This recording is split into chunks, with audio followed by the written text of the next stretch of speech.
Hi folks, this video may be a little bit longer. I may have to stop in the middle because my husband's trying to mow some of the easier parts of the property.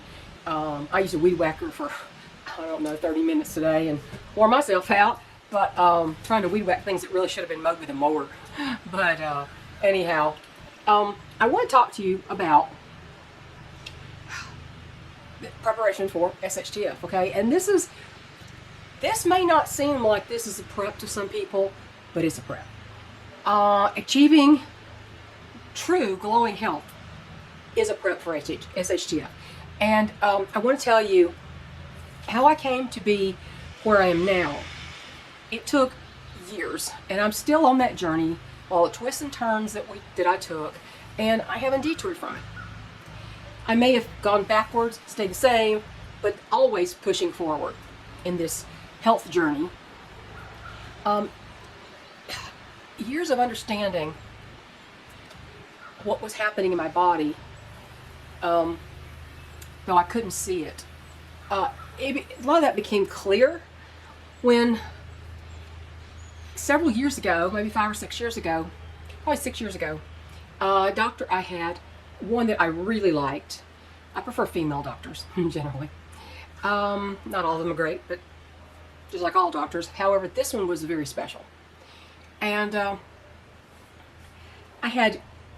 she would always, I was always struggling with my weight. My hypothyroidism is the only condition that I'm treated for on a regular basis. And I struggle with my weight. I've done that since I was a teenager. I grew up eating really good food. And then my mother became sugar obsessed. And she became a great baker.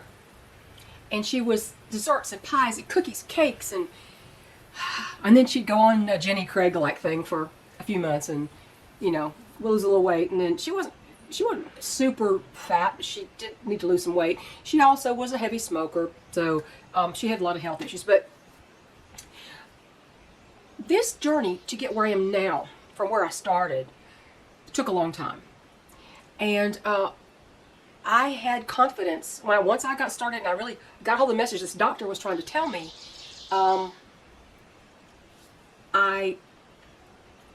I got on a path of healing, I guess you'd say. Not that I have a lot to heal, but you know, we all have the little conditions, the little daily irritations like, you know, acid reflux or joint pains or whatever your problem is, gut issues, that kind of thing. So when I started out as a child, you know, that I became a sugar addict, okay? And then all of a sudden one day I was saying, you know, I need to stop this. Something just tells me this is time. And so I quit eating sweets. For 20 years, I ate nothing. But I was eating the snack crackers. You know that the snack cracker aisle where you've just got the little crackers that are flavored like chicken and a biscuit and things like that? Ritz crackers, anything. And I realized I was substituting sugar for sugar. Starch to turn into sugar for sugar. I realized I had to stop that too. But it took a lot of years after that. And then my thyroid malfunctioned. And that was about 25 years ago, more or less. And at that point, I was fairly heavy. And I didn't know why dieting didn't help me. I could eat nothing and not lose weight. I mean, I could eat 500 calories a day. If you want, now I've since learned that calories are not an appropriate measure of what's going on in your body and what you're consuming. It's not the calories. Calories it's like a false measure in a way. But I couldn't understand what was going on. And my doctor, she'd always give me these paper handouts. And it would say, this is what you should be eating. And it wouldn't call it this. But after a while, I realized what I was looking at was ketogenic and maybe carnivore, which is mostly animal-based ketogenic. But by then, I couldn't figure out what was going on. Well, you know, I had already had my thyroid diagnosed, and I was on the Synthroid medication you always take for that. And, well, not everybody takes that, but generally most people are on synthetic thyroid. And when I started doing that, you know, I finally said to my husband, I came out of the doctor's office, I said, they said I'm hypothyroid. He goes, thank goodness, because he thought, he's like, this frustration, he knows the frustration I went through. And he thought, there's the explanation of why you're not losing weight. And he never, ever has criticized me for my weight. Not one time. He's always thought I was beautiful. He's always been proud of me. And, you know, he's one in a million, let me tell you. But for a while, when I finally got I got it into my head what she was talking about, my doctor was talking about. She said, sometimes in addition to eating this way, she said, women need to include intermittent fasting. Intermittent fasting is when you have, say, 16 to 18 hours between the last meal of one day and the first meal of the next, which means you may eat at 6 o'clock and you may not eat till, noon the next day. I may have to stop because I hear the mower getting closer. I'll stop this and I'll continue if I have to shut it off. And when she started saying that, I started looking on the internet, and I found people like Dr. Ken Berry, Dr. Anthony Chafee, Dr. Paul Mason, Kelly Hogan of My Zero Carb Life. And I started implementing what Dr. Severson had suggested that I do. Hang on, I'm going to have to stop for a minute. Okay, you may have to deal with a little bit of mower noise. If it gets really bad, I'll turn it off again. Anyway, Dr. Severson had told me this, and she told me this more than once, and I finally got the message, and I started adding to that the carnivore doctors on YouTube. God bless them for using their time to help people without having to be paid for everything they do. They give a lot of their time. Well, I finally got a hold of that, and then between the one appointment and the next, I had lost a good bit of weight. And I thought, oh my God, I was so excited to go tell her that I did it, and thank you. And then I got a notification in April 2020 that she had died unexpectedly. And I was so floored. I was so upset. She was younger than me. I don't know what the cause was. I could never find out. But she was brilliant. She was brilliant, and she was just a great doctor. And I was devastated to have lost her and not been able to share with her that she helped me, and her message got through. But when I started that, this is not I discovered carnivore, now the weight just fell off and everything's hunky-dory. That's not the way it usually works. That's not the way any program for healing or weight loss ever really works. It can be a rocky road. You still go forward, but your car may stall out there for a little bit, and then you keep going. But as long as you keep moving forward, your overall average is forward, not backward. You're doing okay. Give it time. But I knew I was on the right path. I was eating pure unadulterated meats and animal fats. Even when the scale didn't move, I saw my clothes becoming looser and fitting better. I knew there were internal switches that were being flipped and healing was happening inside. Some folks do a diet for a month. This isn't a diet. This is a way to eat for life. But they do a diet for a month. Say they didn't lose, and they stalled out. They've been doing it for a month, and all of a sudden their weight loss quit, and they quit the whole thing. They just quit. They're controlled by the scale. They're triggered by the scale. Stay away from the scale for a month when you first begin. Get a starting weight and put it aside. The healing has to take place, and it's not just physical, it's mental and emotional healing. This is a long distance marathon, folks. But it's not strenuous like a marathon. It can be an emotional marathon as well. You have to trust the process because it does work. Not everyone begins with the same issues, though, the same health condition at starting line. So you've got to this is an individual journey. Just because somebody was 700 pounds and lost to 200 pounds suddenly, and I know a lady did that very quickly, doesn't mean that that's going to go the same way for you. Usually the first time you actually get a proper eating program, if it's the first time, you usually lose weight fairly quickly at the beginning, and then it will slow down. And the closer you get to where you want to be, to a normal weight, it will continue to slow down. But you can't stop. You can't stop. I grew up eating farm fresh beef from my grandfather's farm. He raised Angus cattle, hogs, and chickens. He was a commercial grower as well as having his own chickens. And my mother's sugar addiction got hold of her. She became a master baker. I became a great baker. She also was addicted to nicotine. She had an addictive kind of personality. But my mother's sugar addiction stunted my own health with all her fabulous desserts. Though the meats I ate as a child were grass-fed, chicken from the farm, and eggs from the farm, from those chickens.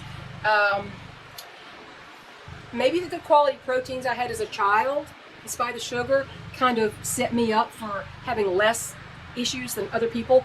My friend Rachel from my carnivore interview with her, and she had autoimmune issues. I just don't have that. The only condition I have is hypothyroidism. Now, I've been that way for about 25 years, and that's one that usually you cannot fix with food.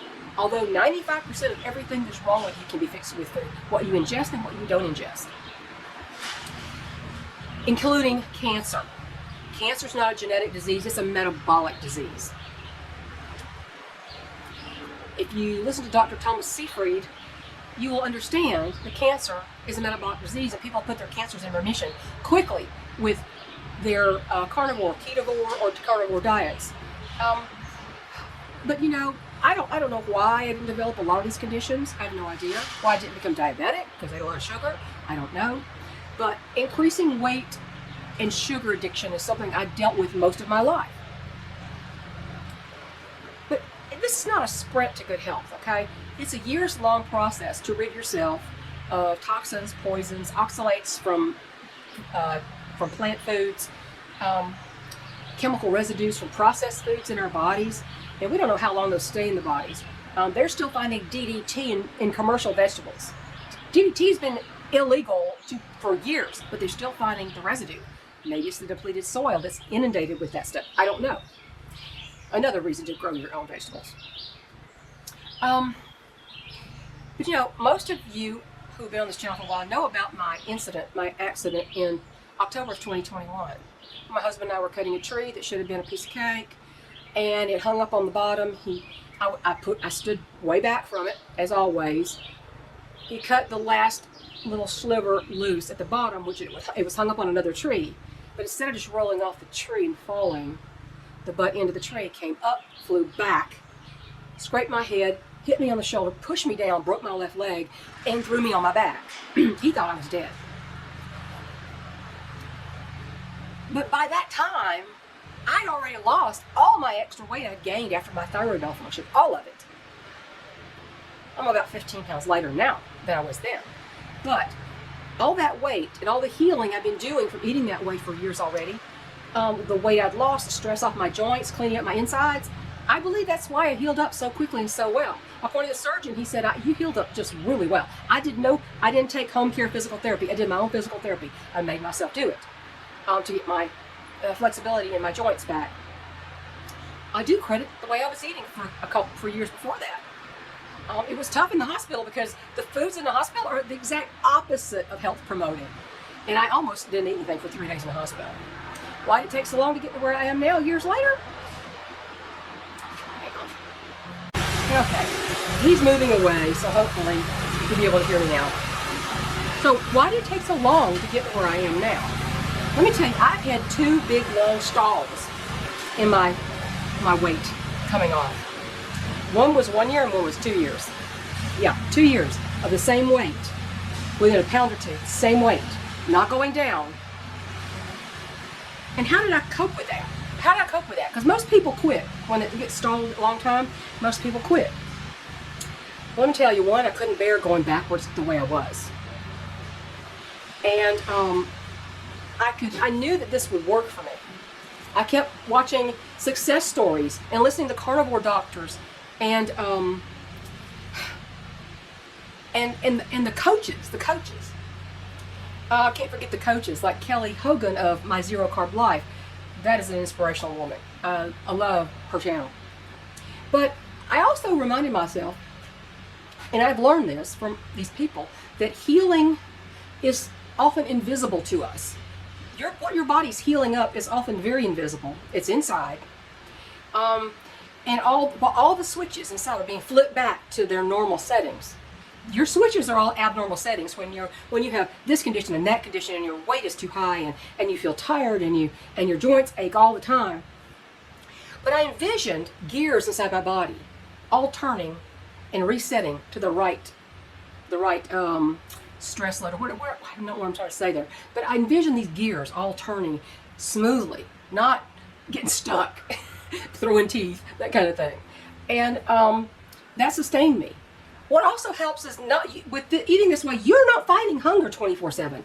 The hunger is what keeps people from losing weight on low-calorie diet, not to mention then malnutrition. Your body needs a certain amount of fuel, and when you lower your calorie, for lack of a better word, calorie intake down to the ridiculous, your body's saying, oh no, we're starving. We have to hold on to what's left. This is why a lot of times when you're on carnivore, if you're not losing weight at the beginning, you need to eat more animal protein and animal fat. But of course, I've kind of vacillated between ketovore and carnivore quite often. Most time I'm more carnivore than I am ketovore. I'm almost all animal protein, and except for the heavy cream in my coffee. And I don't just glug it in. Most people just pour that stuff in. I measure it 3 teaspoons, which is equal to 1 tablespoon in 1 cup, and that is it. I don't allow myself more than that. So it's not a great deal of heavy cream. Okay, even then, it's not a great deal of heavy cream. And I would probably melt off the last 10 pounds if I remove the tablespoon of heavy cream from the 2 cups of coffee I have a day, and the stevia,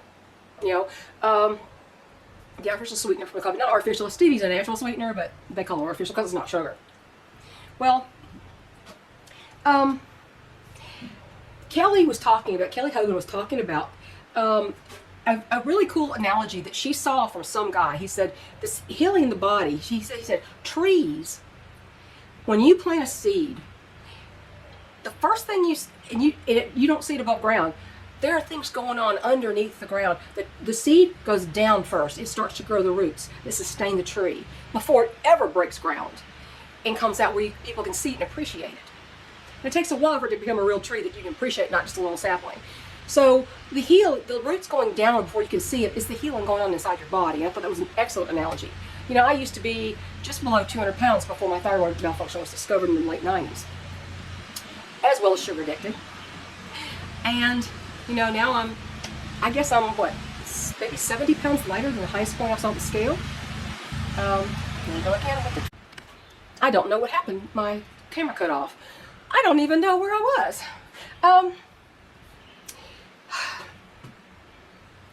But I'm going to tell the doctors if they decide to castigate me for my cholesterol, which is slightly over 200, the total cholesterol, that this doctor told me this is the way I should be eating. And that women also need to intermittent fast sometimes to kickstart their weight loss. And that's part of what most carnivores do, actually. And that the 22-year study showed that people with higher LDL live longer than people with low LDL. And they're calling that bad cholesterol. There's no bad cholesterol. Your body manufactures cholesterol. You need cholesterol for every cell in your body. And I'll also tell them that statins have been linked to dementia. My mother suffered from Alzheimer's for 2 years. It was not a pretty sight. It's quite terrible when your mother looks at you and says, Cynthia did this and Cynthia did that, and my sister would say, well, that is Cynthia. She goes, that's Cynthia? No. And she would hallucinate. Do you think I want to risk it all going there? I'm not taking a statin because a statin's going to make me less likely to live a long life. And I'll also tell them, hey, look at my triglycerides and my HDL, which is considered good cholesterol. All cholesterol's good. They're perfect. My triglycerides were 55, my HDL was 60, perfect. And I don't give a flying fig about the total cholesterol readings or the LDL readings because they're basically irrelevant to a healthy life. So, as far as the fat goes, women need more fat. Women need more fat. Hang on a minute. That is not the bugaboo that they say it is. Women especially need more fat for their reproductive systems. They need animal fats. Animal fats get a bad rap. If you want to take steps toward better health so you can survive, so you can survive what's coming and yet are afraid of what you may consider and have been told is extreme, though our ancestors ate the meat they killed and they didn't have that many fruits and vegetables, and their fats were from beef, tallow, churned butter, home churned butter. And nowadays, the bacon fat from cooking things from the fat back they cooked. And we didn't have this rise in heart disease until about, 70 years ago, somewhere around there, when big agribiz stepped up and the food industry was paying for studies that showed their stuff was good for you. Don't be afraid of that.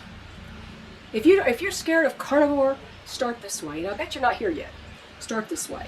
Shop only the edges of the grocery store. Stay out of the middle. I expect you to grow some of your own now. I've told you that a million times. Shop the edges of the grocery store. The meats, the vegetables, the fruits. If that's the way your fat should be beef tallow, butter. Not the butter mixed with canola oil like they keep pushing. And I can't hardly find anything else. I hate that stuff. Even bacon grease if you eat that. You can get uncured bacon with no nitrites and nitrates if that bothers you too. Don't eat any grains. No seed oils. No sugar. And that means no starches. If you have to have something, if you drink coffee and you have to have something in your coffee, put heavy cream. Better yet, raw milk or cream, because it has all the enzymes necessary to make it digestible and vitamins and minerals that pasteurized stuff does not have. Pasteurized stuff often has that carrageenan in it and other things, so it's not pure product, even though it says heavy cream. But if you have to have something, put heavy cream, preferably raw. If you can't live without a sweetener in it, which I can't stand black coffee, avoid Splenda and aspartame. Use stevia or monk fruit. Those are proven to have a less of a hit on your insulin. Lower glycemic index sweeteners. They're more natural sweeteners if you have to have sweeteners at all. Start that way. Whole foods. See if you tolerate cheese. If you like cheese, don't overdo it on the dairy products entirely, okay? Dairy products will slow you down generally. But if you like a little cream in your coffee, fine. If you like a little sprinkle of cheese on your eggs, I don't think it'll hurt you. I do it all the time. But you know, you're not me, so you may have more issues. You may be completely sensitive to all dairy. If you are, a lot of people who are, they tend to be drinking only pasteurized, and if they drink raw, they don't have the sensitivity to it. Just an FYI. So after you're feeling good and you're healing, and you can tell you're healing, you feel good, your clothes are loose, your body's reshaping itself, even when the scale doesn't move. That's another way this works. Then if you want something like a pan of roasted vegetables with your meat once in a while, that may be tolerable for you. Some people can't tolerate any because they can't tolerate oxalates. Oxalates are basically plant defense mechanisms. If you want a vegetable now and then, if you want a bowl of berries, berries are probably the best. If you're going to have a fruit, berries are the best. But something like bananas are the worst. You know, but the thing is, sadly now, you can't even trust fruits and vegetables not to have poisons on them. Even organic can have that Bill Gates appeal coating on it because they don't have to label that it's on there. You don't know unless it looks unnaturally smooth on the outside or something. And that's even a guess. But you know, see how you feel when you add those in. You know, and grow your own. That's the safest ones of all. Growing your own. You know, this is about survival and the health inside the survival, inside survival mode. So yeah, you can afford it. Because you will be removing 90 to 95% of what you used to eat and buy. You just throw that money toward the beef, okay? This is a natural, normal human way of eating. And, you know, you may find that multiple conditions are lessening or disappearing entirely. I no longer have acid reflux. I used to have acid reflux. My weight's not a struggle. It goes up and down within a very narrow 3 to 4 pound range, generally. I rarely step on the scale anymore. My nails are stronger. I judge my weight by the way my clothes feel and fit. If my ankles and fingers don't show fluid retention. If I can see the bones in my wrist. After you're healthy, your body signals become more clear to you. And you will not know how unhealthy you truly were until you experience true health. That's all I have to say today. I hope I'm going to have to go back and fix that part where my camera stopped recording. I don't know what happened with that. Anyhow, have a good day.